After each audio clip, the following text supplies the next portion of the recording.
We'll call to order the October 15th meeting of the Ames Planning and Zoning Commission.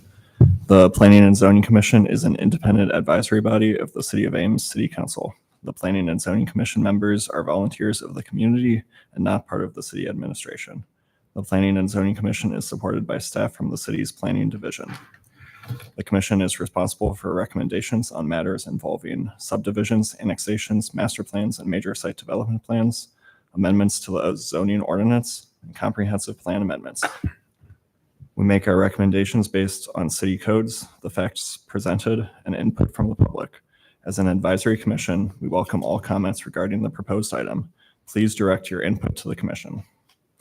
If the proceedings become lengthy, we may ask that comments be focused on new information not previously presented. You may speak only once on an agenda item. If you wish to speak, please fill out a speaker information card and present it to the recording secretary. We ask that you come to the microphone to speak so that all comments may be recorded. The order of the proceeding for each item on the agenda will be as follows. City staff will present the staff report regarding the agenda item. Commission members will have an opportunity to ask questions of city staff.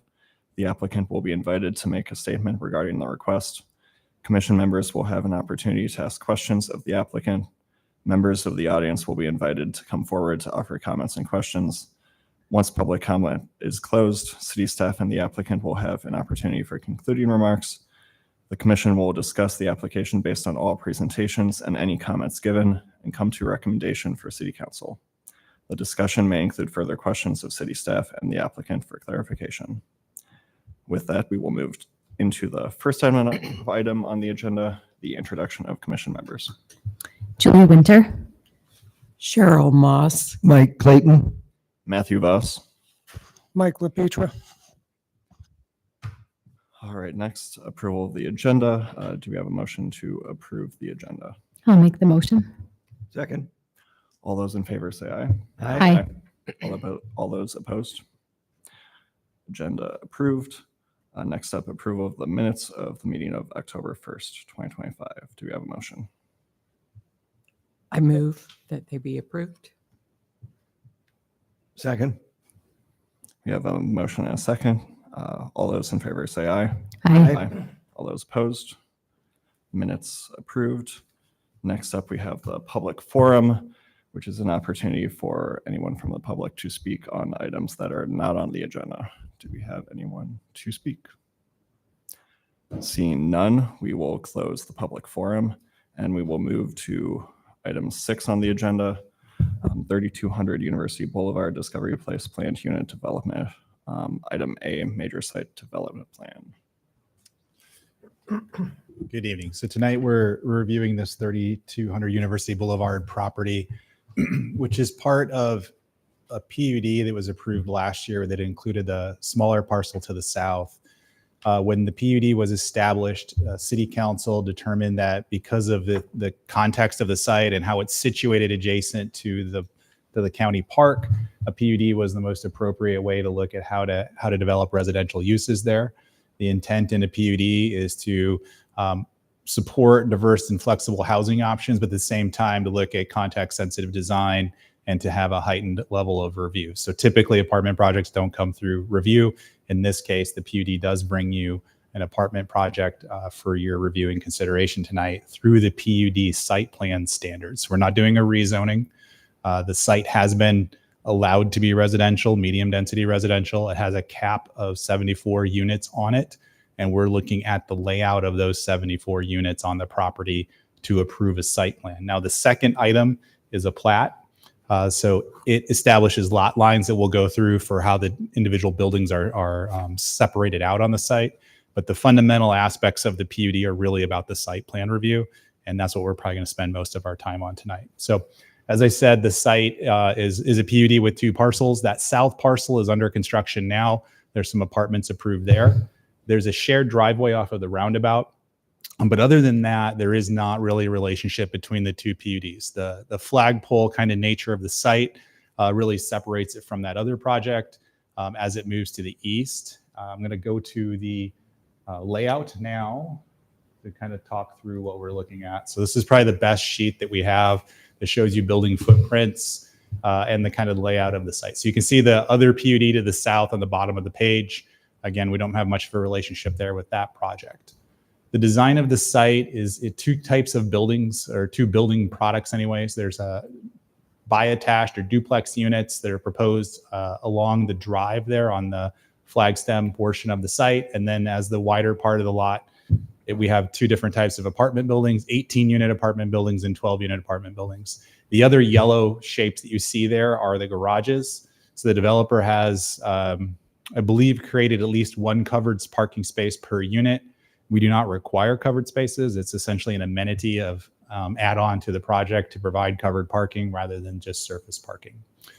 So with this layout, the developer is essentially complying with all the perimeter setback requirements that you must comply with for the PUD. The PUD itself, really the only flexible elements here are in relation to how some of those lots are going to be created around the buildings. Otherwise, you would just see it as one large 6-acre lot, and the individual apartment buildings wouldn't be separated out for different people to own or construct. And same with the bi-attached units. They could otherwise exist, but creating the individual lots for those 14 units makes them saleable to other people for either for rent or ownership. So from the view of this site, I think the adjacencies that we want to talk about a little bit here, and we do in the report, is that there's I'm going to try and use this cursor. So as we come in on the shared driveway, there's a private drive. All this will be a private street that comes back and then circulates into here. What is proposed is a combination of a shared access easement with Story County Conservation to allow for that driveway to straddle the property line. So that allows, in the eyes of, I believe, in the Conservation District, the benefit is that they have a goal of potentially, didn't want to do that. This is not part of the project, but Conservation would like to propose at the end of their drive construction of a parking lot and a shelter and a restroom. So I believe that is one of the reasons why you see Conservation supporting the cross-access easement. You will see there's a condition in the project. We have yet to see that formally approved by the county. Our understanding is they will intend to approve it, but we do not have that yet. So there is a condition that if this project is to move forward, that has to be provided to the city that's approved before construction can start. And then as you go through the site, the other neighboring adjacency is a Workiva parking lot in this area. And then Workiva, I'm going to flip over to a different aerial. Workiva, the office building, is further north.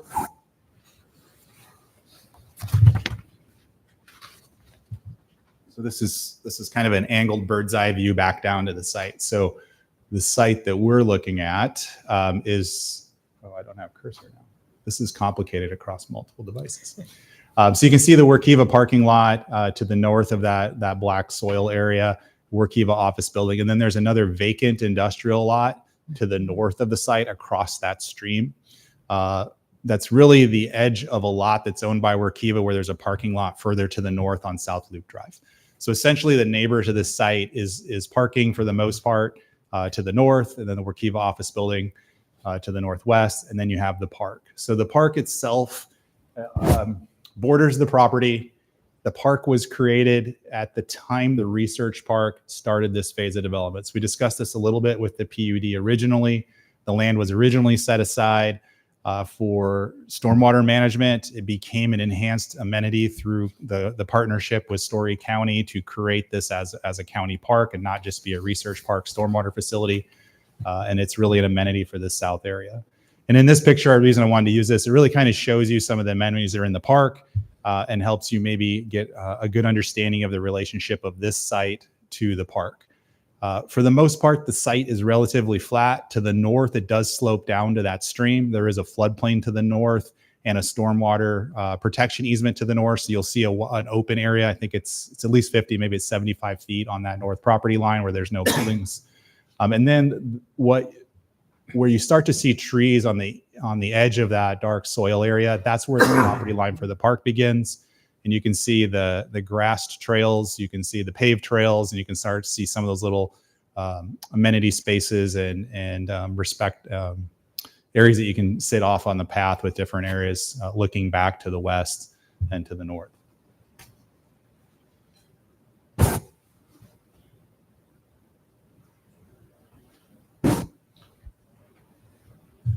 So for the project overall, again, we're at 74 units, a combination of 14 townhome style units and then 60 apartment units.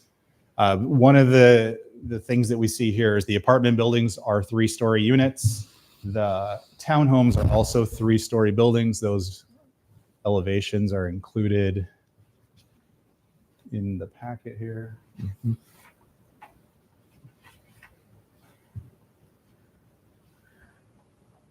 So you can see it's a similar architecture to the first phase, the 3200 site or the 3300 site, a little bit more of a modernist take. Some shed roof lines, especially on the townhomes where they have 3 stories with windows all looking to the south of the park. The apartment buildings have a similar style, a mix of materials and brick. Here's the larger 18-unit building. So the way the developer has approached the site, they have put the 2 larger buildings on the east boundary of the site. The 12-unit buildings are on the west side of the site. The developer believes that by providing the 20-foot separation from this building to the property line and then using native prairie grasses, they've addressed the compatibility interests of transitioning from residential to the park. These buildings will be situated in that area. If you can look closely at those photos, or I can bring up some other examples that we have, there's some tree cover to the south of the site. It is not a heavily wooded area. There is some tree cover, but for the most part, I think the buildings on this site are going to be readily obvious. You're not going to be able to hide from these in the park. That's just the way it is. You're going to just see urban development up against the park boundary there. So the condition that staff put in for the minimum expectation of the landscaping was to blend prairie landscaping into the area to be that similar to the Tedesco Learning Center. But it in no way is necessarily like shielding or buffering anything. There is a stormwater detention facility in the northeast corner that does provide a little more setback for one of those buildings from the property line. But this building will really be prominent at the southeast corner of the site.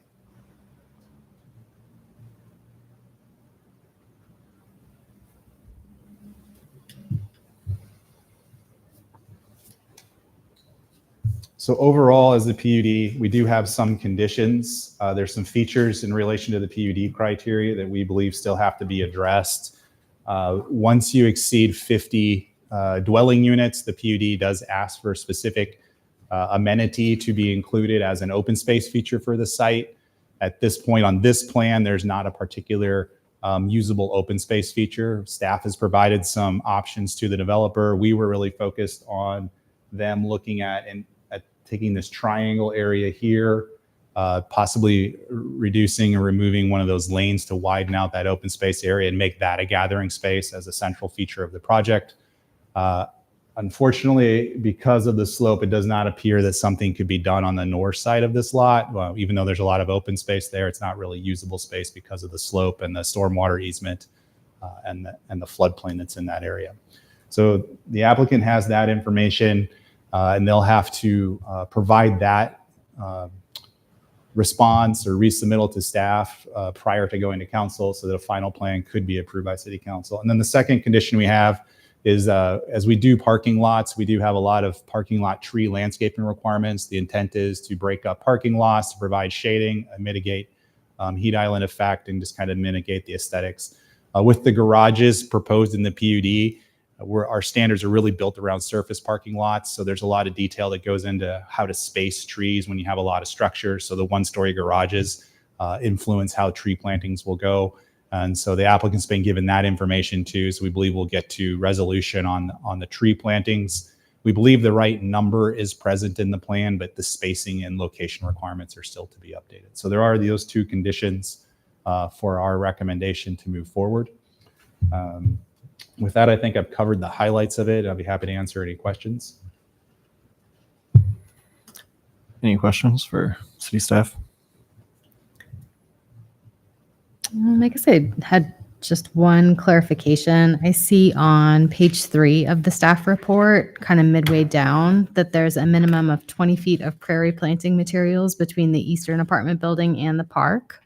I'm kind of thinking, this is coming up right up next to a park, and we do these same types of planning measures when we're building near Ada Hayden or anywhere else. But what site considerations are given to water quality and runoff related to water quality into the park and maintaining that amenity.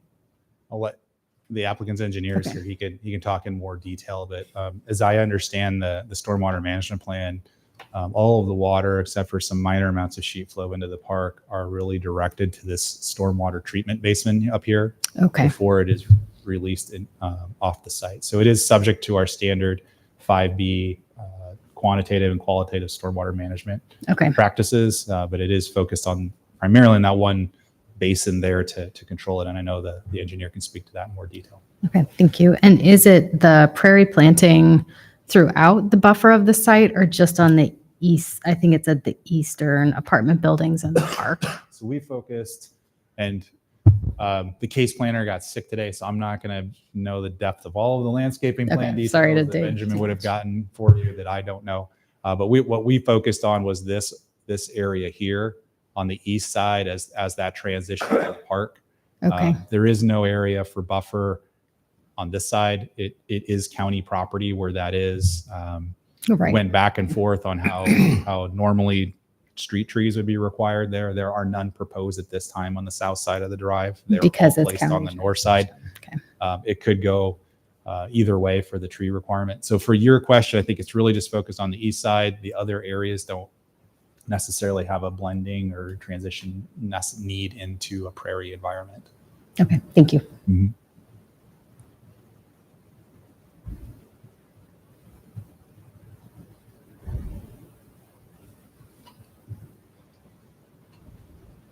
I think we did touch on that. The one distinction here as a PUD is if we were doing just standard residential, there would be normally a treed 10-foot buffer hmm with other materials as a transition to residential. We don't have that here. It's not residential. So It's that buffer PUD. had some flexibility. It's going to be a determination within the PUD criteria if that's the appropriate treatment or not. That's under staff purview. No, I mean, everything here is under your purview and the council's purview. Our recommendation okay. was at a minimum, it need to have a prairie transition from a landscape, Okay. even if there's not a planting of trees that went into that area. Okay.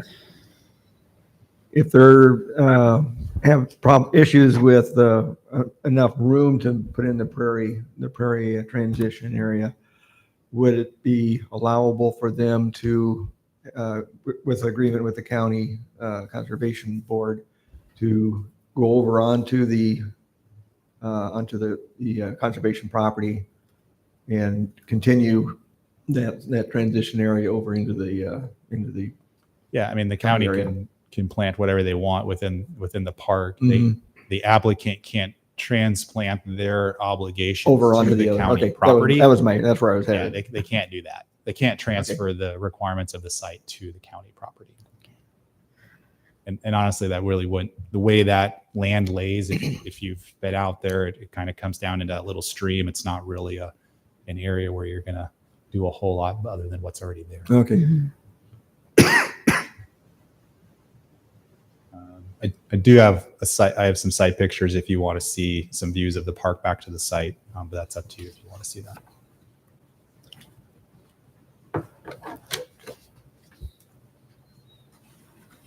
Any other questions? All right, then we'll go ahead and invite the applicant up if they would like to make any comments.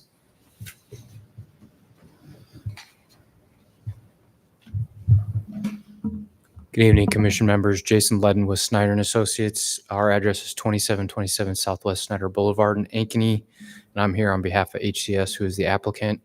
Let me just start with saying Kelly did a great job kind of explaining this site and everything that we've gone through with staff and kind of put into this PUD and the thought we've put into it to kind of help answer the question on the east side of that property. There are intended to be a graded swale behind that building there that is closest to the property line that then drains behind the proposed garage structures into the stormwater management facility in that northeast corner. So that grass swale will be planted with this prairie plantings up to that 20 feet. We have worked with the county and got a relationship with the county to get kind of the type of prairie mix that works well with their park. Something similar was done on the property at 3300 to the south with some offsite there. I will say that I believe the offsite easements for the driveway access and construction of that go to the County Board of Supervisors this month. Their attorney has reviewed those documents, and now it's just going to their board at this point. As you kind of those scalloped areas or kind of the small circles along the thick black line on the east there, that represents tree massing. There were some trees removed from this site. They were considered to be invasive type species in this area, but the stuff that was on the park through here has been left. So as Kelly mentioned, on that southeast corner, there's kind of a mass of trees where they'll be putting their parking lot. And then along this east property line, there are still some trees. Obviously, it won't be a very thick amount of trees, but there are still some there to kind of screen those buildings from the park as well. So if there are any other questions, I'd be happy to answer those. So I guess, can you confirm the topography of the site? And it sounds like there's stormwater considerations on the northeast part of that parcel there. Sure. So behind that, I believe it's unit 17. Kelly, I don't know if you can point to roughly that corner where that stormwater basin would be. Yep, right in there. There is a basin that it's a grassed basin, seeded basin that it comes down to a bowl, and it kind of holds and captures the water there to meet the city's stormwater requirements. And is there any other runoff that's expected? I guess we can't do much, like you said, with the easement area going in, Sure. but everything else kind of on that southeast area of the parcel will flow to that area. Correct. So Okay. we grade down off the property line to keep the water that falls within this property to manage that stormwater. Okay. The shared drive and the easement and that pavement is actually all going to remain in that paved area, be captured in stormwater catch basins and taken to that basin as well. So we are capturing a majority of the site. As was mentioned, that north side falls off to the north to the creek pretty well. We just can't capture that economically. So that kind of area is left to drain to the creek. But it is intended to remain in its similar condition that it is now. There's not intended to be a ton of grading in that area. Is there a prairie or anything else that's buffering that? Not on that north side. That's just intended to be graded back to this site and then replanted with a typical seed mix to match the city's code. Okay.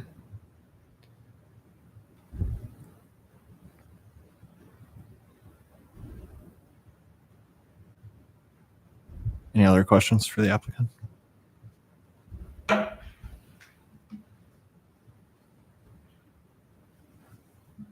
All right, then. I will mention we do agree to address the comments prior to council, the staff comments, the conditions. Thank you. Thank you. With that, we'll open it up for any public comment on this agenda item. Are there any comments from the public? Seeing none, we will close the public comment period. Are there any concluding remarks from city staff or the applicant? I do not. I think I just noted that there are some deviations. They're all internal to the site because of the lotting. I'll talk about those a little bit more with the plat, but the site plan does authorize some setback deviations internal to the site and creating of lots that are not on a public street, essentially.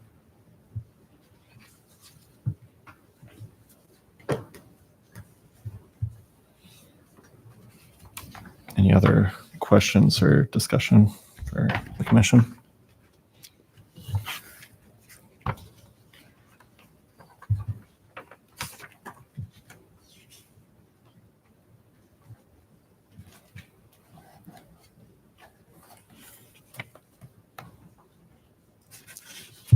Does anyone have a motion?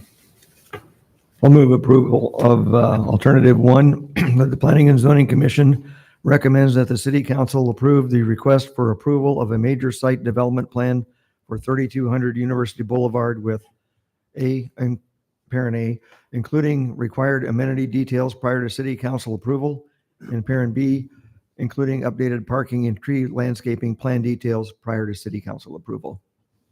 Second. We have a motion and a second. All those in favor say aye. Aye. Aye. All those opposed? Motion passes. All right, moving to item 6B, preliminary plat for 3200 University Boulevard.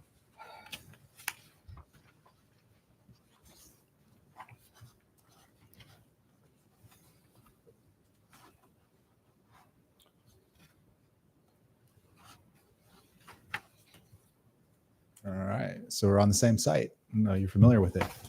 So a couple things I want to point out with this, which as part of a PUD is not an uncommon issue to deal with, but the constraints of a private street do come into play with the plat. So creating the lots as they are requires a bunch of individual utility services and organization along this private street where we don't have a typical public right-of-way space. So the way the private street is designed, which is incredibly hard to see probably on these drawings, but we're going to end up with a 26-foot wide paved drive, which is the same as a public street width on a normal local street. But because the buildings are over 30 feet in height, there's 3 stories, the whole 26 feet is considered a fire lane. So no parking is permitted on the private street all the way across these 14 lots. So the homes do include, as we mentioned earlier, they have at least a 20-foot separation from the garage door to the sidewalk that will run along the edge of this private street. So we do have private parking on driveways. There's enough separation so cars are not in the private street space or in the sidewalk. But with this design, as I mentioned in the last one, normally we'd want to see street trees with a street. Because of the utility spacing considerations, it is a very tight site.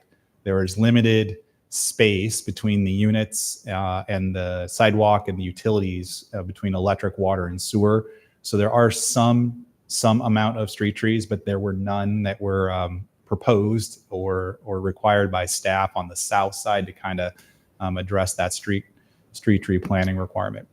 So the utilities will extend to the east, and they have to go all the way north through Lot X up here, which is the apartment area, and we have to connect the water main and extend the sanitary sewer north. So the water main will be looped completely through the site from the north all the way back out to University Boulevard, and then the sanitary sewer service is to the north as well. So that all runs through that parking lot up there.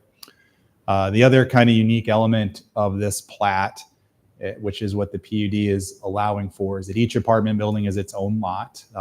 That could be individually owned then by different people, or it could just help finance the construction of the project as individual buildings. The unique part, though, is Outlot X is the common lot where all of the parking is. So with the PUD, essentially remote parking is being approved because none of the apartment buildings have their own parking. The developer will work through assignment of the garage spaces to the buildings. There is an accessible space within, there's enough accessible spaces within each of the covered parking buildings so that they can meet ADA requirements, or I should say fair housing requirements in relation to each of those apartments. They'll have to manage that. But in essence, the plat makes this collective outlot, and then the PUD allows for that to be the remote parking that serves all of these buildings. Normally, you would have to have lots that show if you need 22 parking spaces, you have to own 22 parking spaces around the building. But the PUD allows this to be collectively done as remote parking. So ultimately, again, the perimeter setbacks are all met. The issues of the PUD deviations are the lots that are not on streets. The townhouses don't have side setbacks of, they're 3 stories, so they would need to have 16 feet plus between buildings. They don't have that. They have a little bit narrower space. And then again, the parking and the location of garages on that outlot is all part of the PUD. So in this case, what you're really probably focused on is the design and construction of the private street, ensuring that there is still the sidewalk requirement that you would normally have. And in this case, the utilities are looped, which the developer agreed to that. That wasn't a controversy or anything, but just ensuring that the utility deployment makes sense and connects into the rest of the system was what the plat's helping us manage. Any other questions about the lot layout or the utilities or design of the street?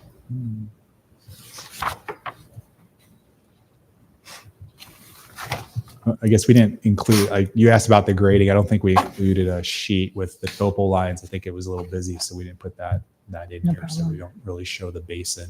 But you can see very clearly on here the floodplain I mentioned. So you can see the 100-year floodplain that goes across that northeast side of the site. The floodway is a little bit further north of that. They're keeping all the buildings out of the 100-year floodplain, so nothing's being elevated. They're just not in the floodplain.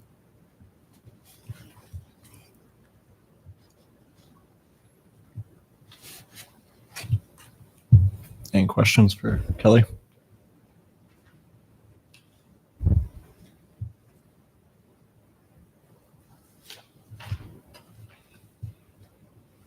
All right, let me invite the applicant up if you'd like to make any remarks. You need me to restate my name and address? Okay. I will mention Outlet X is going to be owned and maintained by an association similar to homeowners association. So there will be association documents for all these properties for common shared maintenance on the road, utilities, infrastructure, and all that. Any questions for the applicant? All right, thank you. If anyone from the public would like to come up and speak, now's the time to do so. Seeing none, we will close the public forum. Any concluding remarks from city staff or the applicant? I have none. All right. Any more questions or discussion from the commission?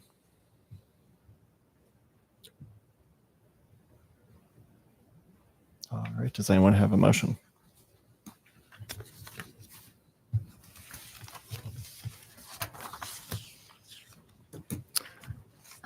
I'll make the motion to recommend that city council approve the preliminary plat for Discovery Place Second Edition.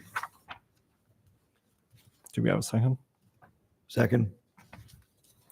We have a motion and a second. All those in favor say aye. Aye. Aye. All those opposed? Motion passes. All right. Does anyone from the commission have any comments? Do we have anything next time? I think we'll have many things next time. I see. Okay. We should have a handful next meeting. Any other comments? Does staff have any comments? I do not. All right. Do we have a motion for adjournment? I'll make the motion. All those in favor say aye. Aye. Meeting adjourned.